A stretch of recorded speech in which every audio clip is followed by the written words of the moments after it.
بسم اللہ الرحمن الرحیم. کتاب الشفع، شفع کے بیان. شفع کہتے ہیں کہ اگر ایک چیز میں دو شریک ہوں، ایک مال، ایک پراپرٹی، ایک چیز کے اندر جب دو لوگ شریک ہو جائیں تو ان میں سے اگر ایک جو ہے اپنا حصہ بیچنا چاہے تو اسے خریدنے کا حق سب سے زیادہ کس کو ہے؟ دوسرے شریک کو. تو یہ ہے شفع. شفع سے شفاعت ہے جوڑنا ملانا. پہلے بھی میں آپ کو بتا چکی ہوں کہ دو چیزوں کو ملا دینا. تو شفع کیا ہے؟ مثال کے طور پر یہ ایک ہال ہے، اس کے دو اگر مالک ہیں، اس کی ملکیت میں دو لوگ شریک ہیں. اب ان شریکوں میں سے ایک اگر اپنا حصہ بیچنا چاہتا ہے تو وہ کسی باہر کے شخص کو نہیں بیچ سکتا. اسے سب سے پہلے کسے پوچھنا ہوگا؟ دوسرے شریک کو. اس کو شفع کہا جاتا ہے. السلام فی الشفاعت. باب الشفاعت ما لم یقسم. شفع اسی چیز میں ہوتا ہے جو تقسیم نہ کی جا سکتی ہو. فَإِذَا وَقَعَتِ الْحُدُودُ، لیکن جب حدیں واقع ہو جائیں یعنی حد بندی کر دی جائے، فلا شفاعت، تو پھر شفع کا حق نہیں رہتا. مثلا اگر اس ہال کے اندر دیوار کھڑی کر دی جائے اور دونوں شریک جو ہیں ان کے حصے الگ ہو جائیں، رستے الگ ہو جائیں کہ ایک کا رستہ ادھر کو نکل رہا ہے دوسرے کا ادھر کو، تو پھر یہ جو بیچنے والا ہے مثال کے طور پر ادھر کا حصہ، تو اس کے لیے کوئی ضروری نہیں ہے کہ وہ دیوار کے ساتھ والے کو ہی ضرور بیچے. اس صورت میں کیا ہے کہ جب حدود واقع ہو جائیں، ڈویژن ہو جائے، رستے الگ الگ ہو جائیں، پھر شفع نہیں رہتا. حدثنا مسدد حدثنا عبد الواحد حدثنا معمر عن الزهري عن ابي سلمة ابن عبد الرحمن عن جابر ابن عبد الله رضی اللہ عنہما قال قضى رسول اللہ صلی اللہ علیہ وسلم بالشفعۃ، کہ نبی صلی اللہ علیہ وسلم نے حکم دیا شفع کا، فی کل ما لم یقسم، ہر اس چیز میں جو تقسیم نہ کی جا سکتی ہو. فاذا وقعت الحدود، جب حدیں واقع ہو جائیں، حد بندی ہو جائے، وصرفت الطرق، رستے پھیر دیے جائیں یعنی الگ الگ ہو جائیں، فلا شفاعت، تو پھر حق شفع ختم ہو جاتا ہے. باب عرض الشفعۃ علی صاحبها، شفع کو پیش کرنا اس کے ساتھی پر قبل البیع، بیچنے سے پہلے. یعنی دو شریک میں سے ایک جب کوئی چیز بیچنا چاہے گا تو اسے بیچنے سے پہلے کیا کرنا چاہیے؟ اپنے دوسرے ساتھی پر خود پیش کرنا چاہیے، اس کو بتانا چاہیے، نہیں کہ چوری چوری سودا کر لے، اس کی اجازت نہیں. وقال الحکم اذا اذن له قبل البیع فلا شفاعت له، اذا کہ جب اذن له اس کو اجازت دے دی اس نے، قبل البیع بیچنے سے پہلے، فلا شفاعت له تو اس کے لیے شفع کا حق نہیں. مراد اس سے کیا ہے کہ مثال کے طور پر ایک شخص، اسی ہال کی مثال لیں کہ ایک شخص اپنا حصہ جو ہے وہ بیچنے سے پہلے دوسرے کو کہتا ہے تم خریدو گے، اور وہ کہے نہیں میں نے نہیں خریدنا، جس کو چاہو بیچ دو. اب اس نے اجازت دے دی. اب اگر یہ اس اجازت کے بعد اپنا حصہ بیچ ڈالتا ہے تو دوسرے کو حق نہیں کہ اب وہ مقدمہ کرے کہ جی میرا حصہ تھا مجھے ملنا چاہیے تھا. نہیں، اگر اجازت دے دی تو دوسرا شخص جو ہے، دوسرا شریک جو ہے وہ کیا ہو گیا؟ آزاد ہو گیا. اب اس کے اوپر کسی قسم کی کوئی ذمہ داری نہیں کہ وہ اسی شفیع کو یا جو دوسرا اس کا پارٹنر ہے اسی کو وہ دے. وقال الشعبی من بیعت شفعته وهو شاهد لا يغيرها فلا شفعت له. شعبی کہتے ہیں کہ اگر جائیداد بیچی گئی اور شفیع وہاں موجود ہے لیکن اس نے کوئی اعتراض نہیں کیا تو پھر اس کے شفع کا حق نہیں رہے گا. مثلا دو شریک ہیں، دو پارٹنرز ہیں، ایک اپنی چیز بیچ رہا ہے دوسرے کے سامنے، دوسرے کی موجودگی میں. اسے آفر تو نہیں کی اس نے کہ تم خرید لو، لیکن اس کے سامنے وہ خرید و فروخت کی باتیں کر رہا ہے کہ میں یہ بیچنا چاہتا ہوں اور میں فلاں کو بیچ رہا ہوں، اور وہ سن رہا ہے. وہ شاہد، وہ گواہ بھی ہے، دیکھ بھی رہا ہے کہ بیچی جا رہی ہے چیز. اس وقت وہ بالکل خاموش رہتا ہے، کچھ نہیں کہتا، تو یہ خاموشی بھی اس کی ایک طرح سے اذن شمار ہوگی، اجازت ہوگی. اب اگر وہ بیچ ڈالے اور بعد میں وہ کہے کہ تم نے تو مجھے نہیں کہا تھا کہ خریدو، لہٰذا میں تمہارے خلاف مقدمہ کرنے جا رہا ہوں اور تمہاری بیع جو ہے وہ پلٹواتا ہوں اور وہ میں لوں گا، تو یہ ایک ناانصافی کی بات ہوگی، یہ غلط بات ہوگی. فرمایا فلا شفاعت له، اس کے پاس اب شفع کا حق نہیں ہے. اگر اسے خریدنا تھا تو جس وقت وہ کسی دوسرے کو بیچ رہا تھا اسی وقت اسے چاہیے تھا کہ بیچ میں دخل اندازی کرتا.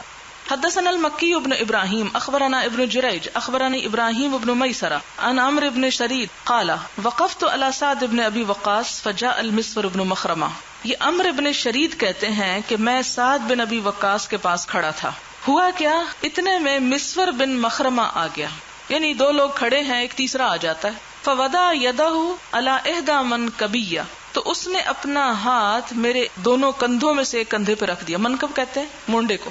میرے دو مونڈوں میں سے ایک مونڈے پر اس نے اپنا ہاتھ رکھ دیا. کس نے رکھا تھا یہ ہاتھ؟ مسور نے. اس جاء ابو رافع، ابھی اس نے رکھا ہی تھا کہ ابو رافع آ گئے. اصل میں اس میں بہت سارے لوگ انوالو ہو رہے ہیں، اب سودا دو نے کرنا ہے تو گڑبڑ ہو جائے گی.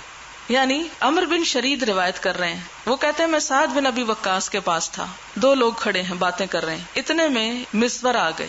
مسور نے آ کے کیا کیا، عمر کے کندھے پہ ہاتھ رکھا، مونڈے پہ ہاتھ رکھا. ابھی رکھا ہی تھا کہ ایک اور چوتھا بھی آ گیا، اور وہ کون تھا؟ ابو رافع.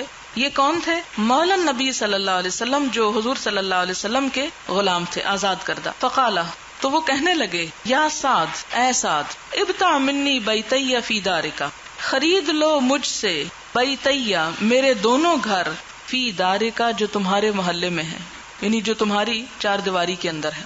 دار دور سے، دور دیوار کو کہتے ہیں، یعنی تمہاری جو حویلی کے اندر ہیں، یوں کہہ لیں تمہاری حویلی میں جو میرے 2 گھر ہیں وہ تم خرید لو. کیونکہ اب وہ اس میں چونکہ شریک تھے نا، دیوار ایک ہی تھی، تو اب پہلا حق کس کا تھا؟ انہی کا تھا، اس لیے انہوں نے ان کو خود آفر کی کہ آپ خرید لیں. فقال سعد، تو سعد کہتے ہیں، واللہ ما ابتعہما، کہ میں تو نہیں خریدتا. فقال المسور، تو مسور نے کہا، واللہ لتبتعنہما، اللہ کی قسم تمہیں ضرور خریدنا ہوگا. فقال سعد، سعد کہتے ہیں، واللہ لا ازیدک علی 4000، میں تمہیں 4000 سے زیادہ نہیں دوں گا. پھر اگر مجھے ہی بیچنا ہے تو 4000 سے زیادہ نہیں دوں گا. منجمتن، اور وہ بھی قسطوں میں، نجمن، نجمن کہتے ہیں یعنی پارٹس میں، او مقطعتن، یا کاٹ کاٹ کر، توڑ توڑ کر، یعنی یک مشت پیسے نہیں دوں گا، تھوڑے تھوڑے کر کے دوں گا، انسٹالمنٹس میں دوں گا. قال ابو رافع، ابو رافع کہتے ہیں، لقد اعطیت 500 دینار، مجھے اس کے 500 دینار ملتے ہیں. ولولا انی سمعت النبی صلی اللہ علیہ وسلم یقول، اگر میں نے نبی صلی اللہ علیہ وسلم سے یہ بات سن نہ رکھی ہوتی. کون سی بات؟ کہ الجار احق بثقبہ، کہ پڑوسی جو ہے وہ اپنے نزدیکی کی وجہ سے زیادہ حقدار ہے. ثقب یہاں کیا مراد ہے؟ یعنی نزدیکی. ما آتیتکھا ب4000، تو میں تمہیں یہ 4000 میں کبھی نہ بیچتا. وانا اعطا، اور میں دیا جا رہا ہوں، بہا، ان کے، 500 دینار، 500 دینار، جو کہ اس 4000 سے زیادہ ہیں درہم سے. فآتاہا ایاہ، تو انہوں نے وہ گھر جو تھے وہ سعد کو دے دیے. مراد یہ ہے کہ آپ صلی اللہ علیہ وسلم کی اس تلقین کی وجہ سے انہوں نے خود اپنی خوشی کے ساتھ وہ گھر جو تھے اپنے شریک کو دے ڈالے. اور یہ اس لیے بھی کیا کہ پھر اس کے بعد ان کے لیے کوئی تکلیف یا تنگی نہ ہو. یعنی ہو سکتا ہے کہ ایک جگہ پر جب 2 لوگ مل کے کام کر رہے ہوں، ان دونوں کے درمیان بہت موافقت ہو. اب ان میں سے اگر ایک جانا چاہتا ہے اور وہ کسی اپنی جگہ ایسے کو چھوڑ جاتا ہے کہ جو دوسرے کے لیے اذیت کا سبب بن جائے، تو اس سے بہتر ہے کہ معاشرے میں ایک امن اور سکون کے لیے. اور ہمارے ہاں تو کیا کیا جاتا ہے کہ دوسرے کو اذیت دینے کے بہانے ڈھونڈے جاتے ہیں. اگر میں جا رہا ہوں تو پھر کوئی بھی ایسا نہ ہو یہاں، یا وہ ہو کہ جو اس کے لیے مصیبت بنے، کیونکہ ویسے ہی پڑوسیوں میں نہیں بنتی تو اگلے پچھلے سب بدلے پھر چکائے جاتے ہیں. باب ای الجوار اقرب، کون سا پڑوسی جو ہے وہ زیادہ قریب ہے، ان دونوں میں سے پھر کس کا حق زیادہ ہے. حدثنا حجاج حدثنا شعبہ وحدثنا علی حدثنا شبابۃ حدثنا شعبۃ حدثنا ابو عمران قال سمعت طلحۃ ابن عبد اللہ عن عائشہ رضی اللہ عنہا قلت یا رسول اللہ، حضرت عائشہ کہتی ہیں کہ اللہ کے رسول صلی اللہ علیہ وسلم، ان لی جارین، میرے 2 پڑوسی ہیں، فإلی ایہما اہدی، تو ان دونوں میں سے کس کو میں ہدیہ بھیجوں، یعنی میں اپنے پڑوسیوں میں سے جب کسی کی طرف کچھ بھیجنا چاہتی ہوں تو کس کو بھیجا کروں. قالا، تو آپ نے فرمایا، الی اقربہما منک بابا، ان دونوں میں سے اس کو جس کا دروازہ تیرے گھر کے دروازے سے قریب ہو. تو پھر شفا میں بھی کیا دیکھا جائے گا کہ اگر 2 کی وجہ 3 لوگ ہیں مثال کے طور پر، تو کس کا حق زیادہ ہوگا؟ وہ جو فاصلے میں قریب ہوگا. بسم اللہ الرحمن الرحیم. کتاب الاجارہ، اجارہ کا بیان. فی الاجاراتی، اجارات کے بارے میں. اجارہ اجر سے ہے، اجرت سے ہے، مزدوری، کسی کو اجرت دینا، مزدوری دینا. باب استئجار الرجل الصالح، نیک شخص کو مزدور رکھنا. استئجار استفعال کے وزن پر ہے، اجرت طلب کرنا، یعنی کام کسی سے لے کے اسے اجرت دینا. تو جب کوئی شخص کسی سے کام لینے لگے، کسی کو مزدور رکھنے لگے، تو کس کو رکھے؟ نیک شخص کو، کیونکہ وہ امانت کے ساتھ کام کرے گا. وقول اللہ تعالی، اور اللہ تعالی کا فرمان ہے، ان خیر من استاجرت، بے شک بہترین جس کو تو مزدور رکھے، القوی الامین، وہ ہے جو قوت والا بھی ہے، امانت دار بھی ہے. یہ سورۃ القصص میں جو واقعہ آتا ہے حضرت موسیٰ علیہ السلام کا، جب وہ مدین کی طرف گئے تھے اور وہاں جا کر بے آسرا بیٹھ گئے اور دعا کرنے لگے، رب انی لما انزلت الی من خیر فقیر، تو اس موقع پر اللہ تعالیٰ نے ان کو حضرت شعیب علیہ السلام کی بیٹیوں کے جانوروں کو پانی پلا کر خدمت کا موقع دیا، اور اس کے بعد گھر جا کر انہوں نے اس نوجوان کی تعریف کی اور اپنے والد سے یہ کہا کہ آپ اس شخص کو نوکر رکھ لیں، مزدور رکھ لیں، اس لیے کہ ہمارے گھر میں کوئی کام کرنے والا نہیں، جانوروں کو پانی پلانے والا نہیں. اور اس کی دو بڑی اہم صفات ہیں کہ ایک تو یہ کہ مضبوط ہے، کام کرنے کے قابل ہے، اہلیت رکھتا ہے، اور دوسرا کیا ہے؟ امانت دار ہے. والخازن الامین، اور امانت دار خزانچی جو ہے اس کا ثواب ومن لم یستعمل من ارادہ، اور جو کوئی نہ کام پر رکھے اس شخص کو جو اس کا ارادہ رکھے، یعنی جو خود مانگ کر کام لے اسے کام نہیں دینا چاہیے. کیوں؟ اس لیے کہ اس کی نیت میں خرابی ہو سکتی ہے، اور خصوصاً عہدے. لیکن آپ دیکھیں کہ ہمارے ہاں بالکل اسلام سے برعکس الٹ گاڑی چل رہی ہے کہ یہاں پر لوگ کام نہیں کرنا چاہتے، نوکریوں کی تلاش میں. فرمایا کہ جو نوکری تلاش کرے اور نوکری مانگے تو اسے کام نہ دو، کیونکہ اس کے نیت میں فطور ہے، کیونکہ وہ کام کرنا نہیں چاہتا. باقی کاموں میں تو یہ ہے کہ انسان جتنا کرے گا، جو محنت مزدوری کرے گا اتنا ہی ملے گا. تجارت میں بھی جتنی کوشش کرے گا اسی کے مطابق نتیجہ نکلے گا. تو نوکری میں عموماً کیا ہوتا ہے، کام کرو یا نہ کرو لگی بندی تنخواہ مل جانی. تو اب بھی آپ دیکھیں کہ بہت سے بے روزگار لوگ جو بیٹھے ہوئے ہیں، ان کو اگر کوئی کام بتایا جائے تو وہ کام کرنے کو راضی نہیں ہوتے، اس کے لیے تیار نہیں ہوتے. وہ کہتے نہیں، نوکری چاہیے. اور نوکری کیوں چاہیے ہوتی ہے؟ کہ اس میں تنخواہ مل جائے گی، کام جو ہے وہ مرضی سے ہی کریں گے. حدثنا محمد بن یوسف حدثنا سفیان عن ابی بردۃ قال اخبرنی جدی ابو بردۃ عن ابیہ ابی موسیٰ الاشعری رضی اللہ عنہ قال قال النبی صلی اللہ علیہ وسلم، نبی صلی اللہ علیہ وسلم نے فرمایا، الخازن الامین، امانت دار خزانچی، الذی یؤدی، وہ جو ادا کرتا ہے یا دیتا ہے، ما امر بہ، جس کا اسے حکم دیا گیا، طیبۃ نفسہ، اپنے دل کی خوشی کے ساتھ، احد المتصدقین، وہ بھی صدقہ کرنے والوں میں سے ایک ہے. بڑی خوبصورت حدیث ہے جس کا معنی کیا ہے کہ اگر کوئی شخص خزانچی ہے، وہ پیسہ اس کا اپنا نہیں، مالک اس کا کوئی اور ہے، وہ صرف پیسے کا حساب کتاب رکھتا ہے، پیسہ جمع کرتا ہے اور پھر اس کو جہاں پر مالک کہتا ہے خرچ کرتا ہے، یا صدقہ کرنے کو اگر مالک کہتا ہے تو وہ صدقہ کر دیتا ہے. تو ایسا شخص جب امانت کے ساتھ اور دل کی خوشی کے ساتھ وہ کام کرے جو مالک نے کہا، اور مثلا مالک اسے کہتا ہے کہ اتنے ہزار فلاں شخص کو بطور مدد دے دو، اور وہ پورے گنتی کے ساتھ امانت کے ساتھ وہ کام کر ڈالتا ہے، تو گویا اس نے وہ اپنی جیب سے دیے، اس کو صدقے کا ثواب ملتا ہے، حالانکہ وہ مال اس کا اپنا نہیں ہوتا. تو یہ اجر اور ثواب کس وجہ سے ہے؟ امانت کی وجہ سے. یہاں الامین جو ہے یہ ہے علت اس اجر کی. اور پھر دوسرا سبب کیا ہے؟ طیبۃ نفسہ، اپنے دل کی خوشی کے ساتھ. یہ نہیں کہ مجبوری اور مصیبت کے مارے کہ یہ اب کیا پھر آرڈر آ گیا کہ اتنے پیسے نکالو، اتنے گنو اور وہ دو، یہ تو صبح شام کام ہی یہاں ختم نہیں ہوتا.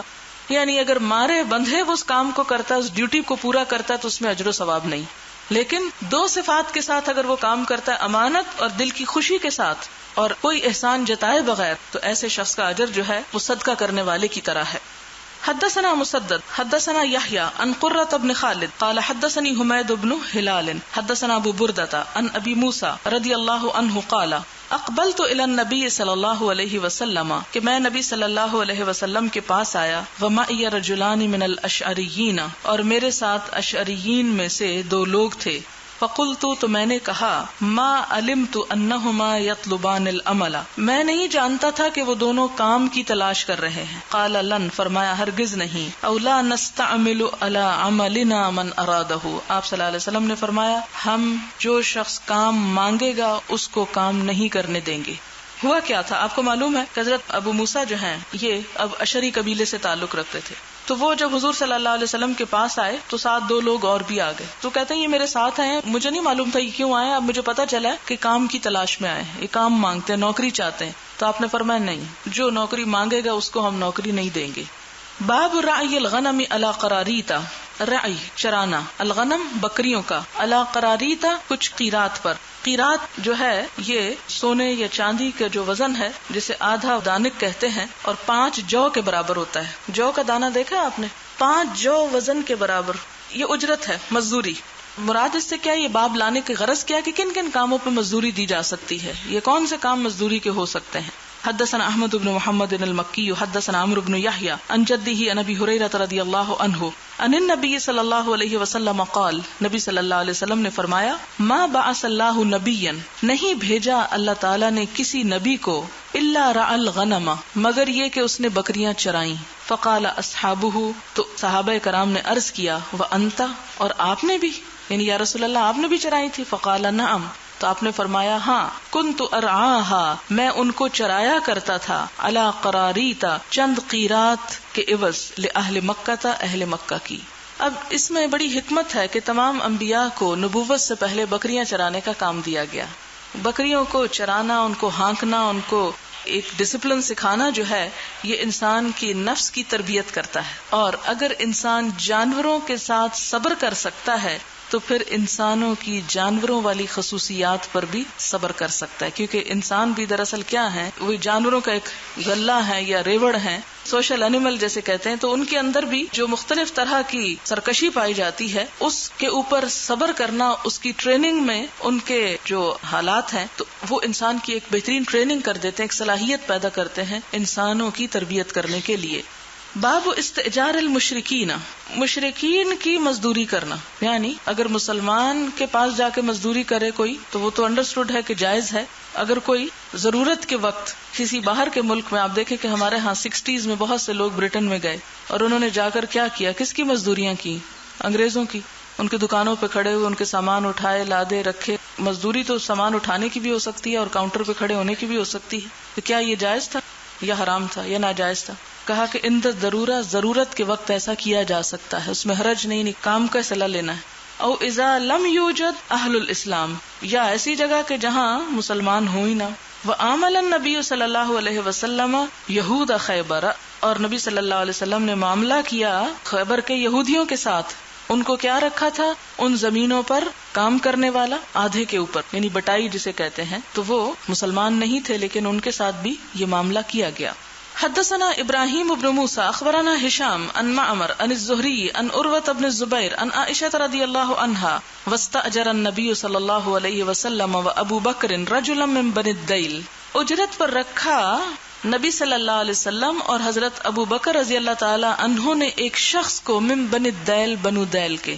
دیل ایک قبیلے کا نام ہے جس کے ایک شخص کو حضور صلی اللہ علیہ وسلم نے اور حضرت ابو بکر نے ہجرت کے لیے جاتے وقت کس پر رکھا؟ اجرت پہ رکھا۔ کس کام کے لیے رکھا؟ راستہ بتانے کے لیے۔ ثم من بنی عبد ابن عدی، پھر جو یعنی بنو دیل میں سے تھا اور بنو دیل کی شاخ بنو عبد بن عدی میں سے تھا، ہادین، رہنمائی کرنے کے لیے، الماہر بالہدایتی، جو رہنمائی کا بڑا ماہر تھا۔ قد غمسا، یہ امسا شاید لکھا غین ہے، غمسا، اس نے ڈبویا تھا اپنا ہاتھ، یمین حلفن، قسم کھانے کے لیے، فی آل العاص ابن وائل، عاص ابن وائل کی آل کے ساتھ، یعنی ان کا حلیف بنا تھا۔ ہوتا یہ تھا کہ عربوں کے ہاں کوئی ایک سٹیٹ تو نہیں تھی، مختلف قبیلے الگ الگ رہتے تھے، پھر مختلف قبیلے آپس میں ایک دوسرے کے ساتھ بھائی چارہ قائم کر لیتے تھے، اور اس کا طریقہ کیا ہوتا تھا کہ جیسے پانی رکھ کے اس میں سب ہاتھ ڈبو لیتے اور سب کہتے کہ جس جس کا ہاتھ اس میں ڈوبا ہوا وہ سارے ایک دوسرے کے غم خوشی کے ساتھ شریک ہوں گے اور ایک دوسرے کی مدد کریں گے مشکل وقت میں۔ تو یہ اسی کی طرف اشارہ ہے کہ پانی میں ہاتھ ڈبو کر انہوں نے عاص بن وائل کے خاندان کے ساتھ عہد کیا تھا۔ وہو علی دین کفار قریش، اور یہ بنو دیل کا جو شخص تھا رہنمائی کرنے والا، یہ کون تھا؟ کفار قریش کے دین پر تھا، یعنی مسلمان نہیں تھا۔ اس سے بڑی اہم بات پتہ چلتی ہے، اور وہ یہ کہ ضرورت کے وقت کسی غیر مسلم سے رہنمائی حاصل کرنا، اس سے مدد طلب کرنا جو ہے اس کی اجازت ہے۔ فَأَمِنَاهُ، تو ان دونوں نے کیا کیا؟ اس پہ بھروسہ کیا۔ فَدَفَعَ إِلَيْهِ رَاحِلَتَيْهِمَا، تو انہوں نے دے دی اس کو اپنی اپنی اونٹنیاں۔ وَأَوْعَدَاهُ غَارَ ثَوْرٍ، اور اس سے طے کیا کہ غار ثور پہ آ کے ملنا، بعد ثلاث لیال، 3 راتوں کے بعد۔ یعنی کیا ہوا کہ ایک شخص سے دونوں نے، کن دونوں نے؟ حضور صلی اللہ علیہ وسلم، حضرت ابو بکر نے طے کر لیا کہ وہ ان کو ایک نئے راستے سے مدینہ پہنچائیں گے۔ نیا راستہ کیوں اختیار کیا گیا؟ تاکہ قریش جو ہے وہ پیچھا نہ کر سکے، اور اپنی اونٹنیاں بھی اس کو دے دی کہ ہم 3 دن کے بعد تم سے غار ثور پر ملیں گے، تم وہاں آ جانا ہماری اونٹنیاں لے کر۔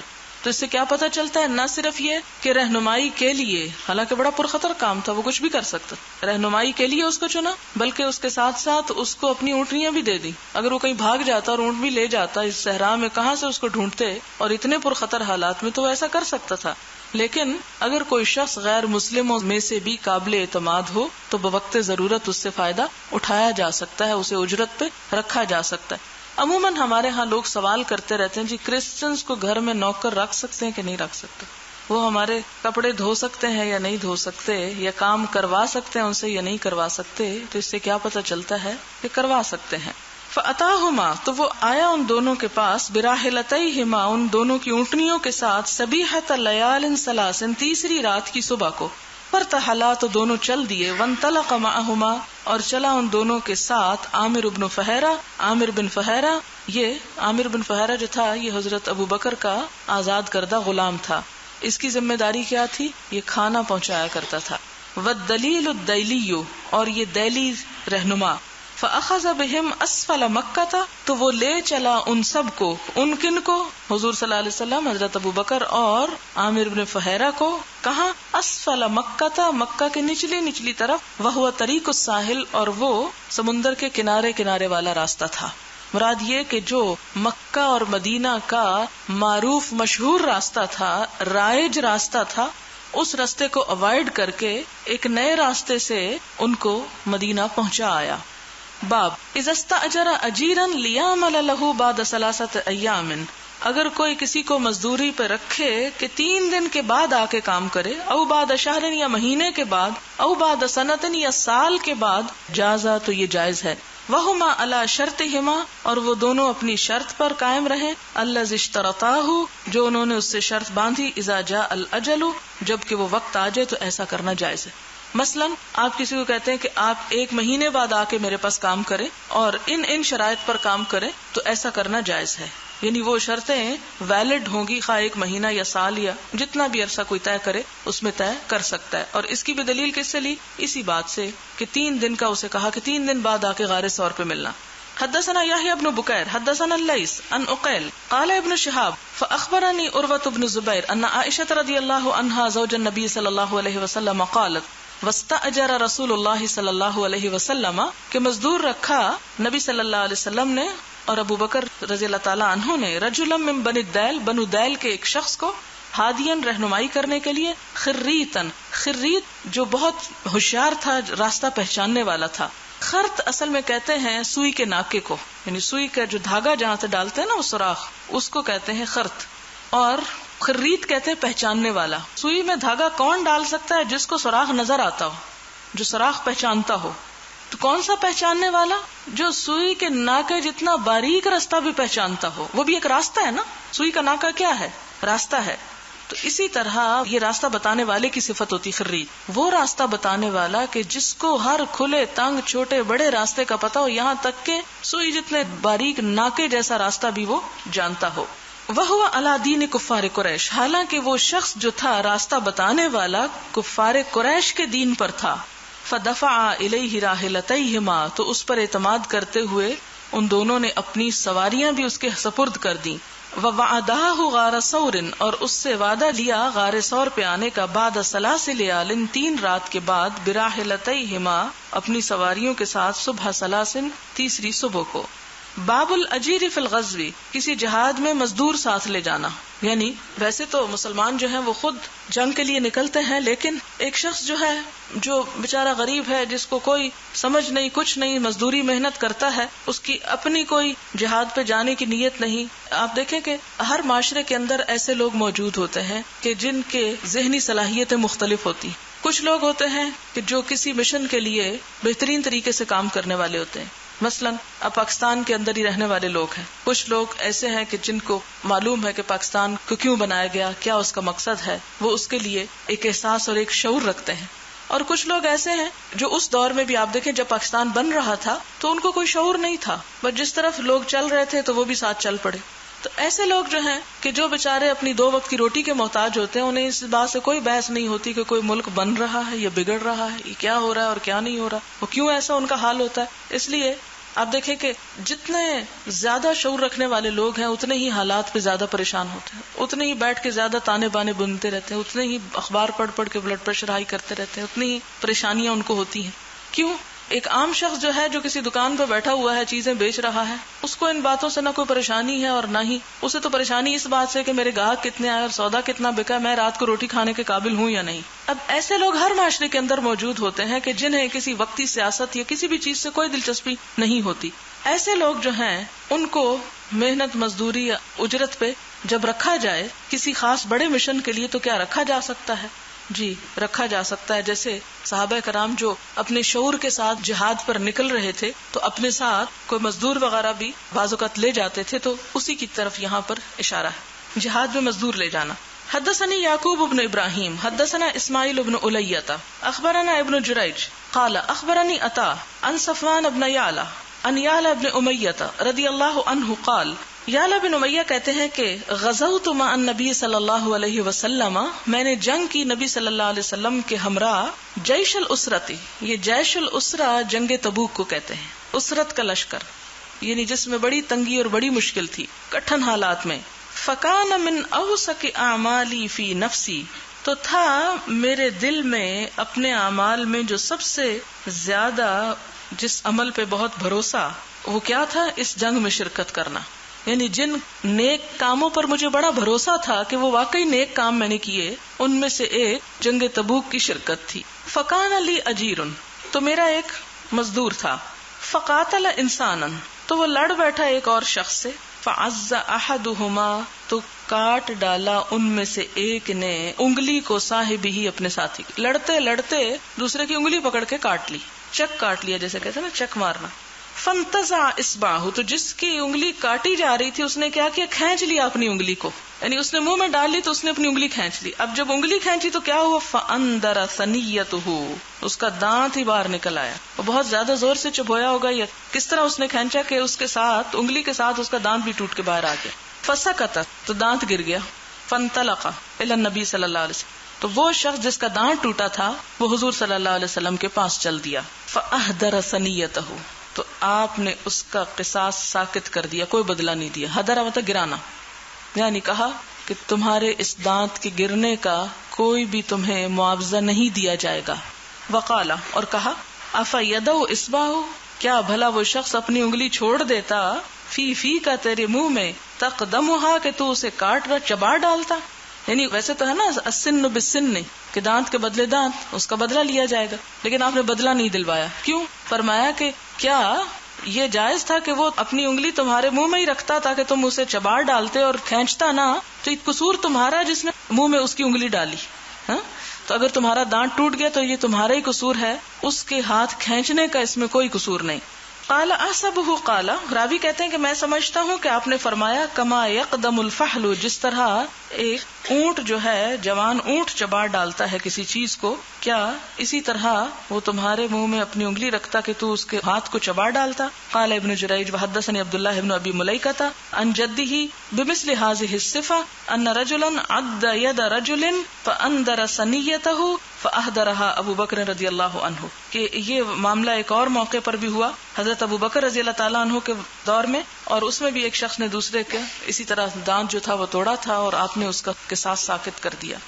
باب اذا استاجر اجیرا فبین له الاجل ولم يبین العمل لقوله انی اريد ان انکحک احدى ابنتی هاتین، جب کوئی شخص کسی کو مزدوری پر رکھے، فبین له الاجل، تو اس کو مدت بیان کر دے کہ اتنے عرصے کے لیے رکھنا چاہتا ہوں، 1 سال کا کانٹریکٹ کرتا ہوں. ولم یبین العمل، لیکن عمل یا کام کا ذکر نہ کرے کہ کام کیا کروانا ہے، تو ایسا کرنا جائز ہے.